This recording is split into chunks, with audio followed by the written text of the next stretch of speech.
از صبحی که اینجاییم 2 مرد مأمورند تا یکی یکی پیکرها را از سردخانه بیرون بیاورند و وارد سالن شناسایی کنند.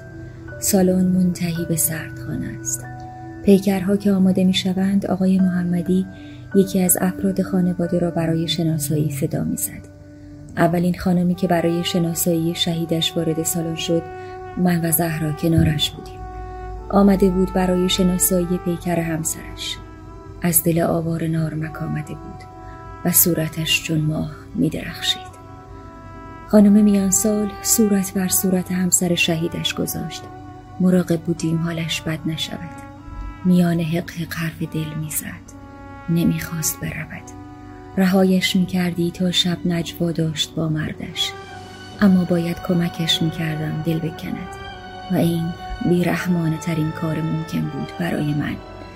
جدا کردن عاشق از معشوق. من در عرض چند دقیقه چه بیرحم شده بودم. لعنت بر کسی که این 2 نفر را از هم جدا کرده بود.